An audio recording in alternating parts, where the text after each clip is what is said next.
Hello everyone, আজকে খুবই easy একটা ভাপা পিঠার রেসিপি আমি আপনাদের সঙ্গে শেয়ার করব।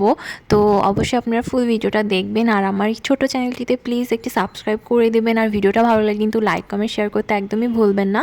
তো চলুন ব্লগটা স্টার্ট করা যাক। ভাপা পিঠা বানাতে কিন্তু অনেক কিছু লাগে, তো আমি সব কিছু প্রথমে রেডি করে রেখেছিলাম। আর এই সব কিছু আমি ইউজ করব। এখানে আমি নারকেল নিয়েছিলাম, কোরানো নারকেল, আর হচ্ছে খেজুরের গুড় নিয়েছিলাম, আর এরকম একটা পাত্রে হচ্ছে পানি বসিয়ে রেখেছিলাম। এটার ভিতরে আজকে আমি ভাপা পিঠাটাকে স্টিম করব। তো এই যে আটাটাকে আমি চেলে নিচ্ছি, এটা কিন্তু চালের গুঁড়া। তো চালের গুঁড়াটাকে আমি এইভাবে হচ্ছে একটা চালনির সাহায্যে চেলে চেলে নিচ্ছিলাম। আর এই আটাটা কিন্তু আমি হচ্ছে প্রথমে অনেক কিছু দিয়ে মাখিয়ে রেখেছিলাম। অনেক কিছু বলতে একটু লবণ দিয়েছিলাম, আর হচ্ছে গুঁড়া দুধ উষুম গরম পানিতে গুলিয়ে তারপরে আমি আটাটাকে মাখিয়ে রেখেছিলাম। তো মেখে আমি প্রায় 10 মিনিট মতো রেখে দিয়েছিলাম ঢেকে। আপনারা হয়তো দেখে বুঝতে পারবেন যে আটার মাখানোটা কেমন ছিল। আর ওইটাকে আমি চালনি দিয়ে চেলে চেলে এভাবে হচ্ছে গুঁড়া গুঁড়া করে ফেলছিলাম।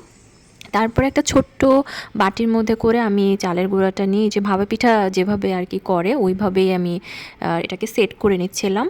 তো প্রথমে কিন্তু হচ্ছে আমি এরকম আটা দিয়ে দিয়েছি, তারপরে খেজুরের গুড়, তারপরে আবার আটা, তারপরে একটু নারকেল দিয়ে দিয়েছিলাম। আর এই চালের গুঁড়াটা কিন্তু আমি বাসাতে তৈরি করেছিলাম। আমি হচ্ছে নর্মাল যে ভাত খাওয়ার চাল হয় ওইটা আমি 2 কাপ মতো নিয়েছিলাম, আর হচ্ছে পোলাওয়ের চাল 1 কাপ মতো নিয়েছিলাম। আর সেটাকে আমি ভিজিয়ে রেখেছিলাম প্রায় 3-4 ঘন্টা মতো। তারপর সেটাকে আমি ব্লেন্ডারে গুঁড়া করে নিয়েছিলাম, মানে পানিটা ঝরিয়ে একটা হচ্ছে চালনিতে রেখে দিয়েছিলাম।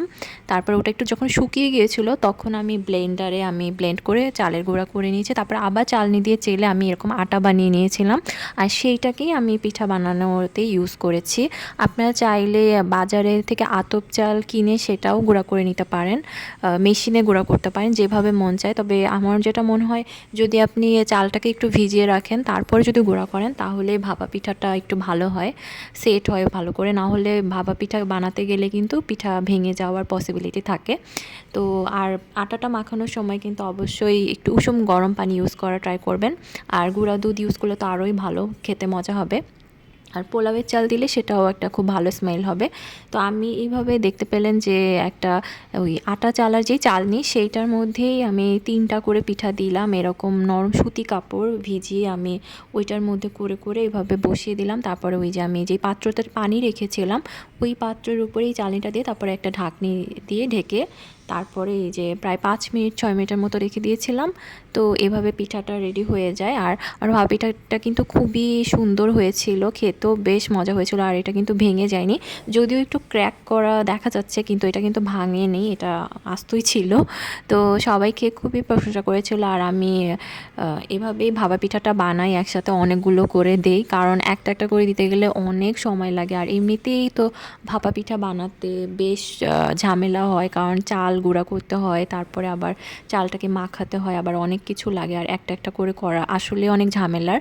তো আপনারা এভাবে ইজি ওয়েতে বাসায় ভাপা পিঠা বানিয়ে ফেলতে পারবেন খুব জলদি জলদি, বেশি সময় লাগবে না। আর এখন তো দোকানের পিঠা জানেনই কেমন হয়, আর খেতে মজা হয় না, আর ওরা অতটা হাইজিন মেনটেন করে না।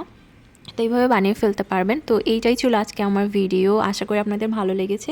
ভালো লাগলে কিন্তু একটি লাইক দিয়ে দিবেন। সবাই ভালো থাকবেন, আল্লাহ হাফেজ।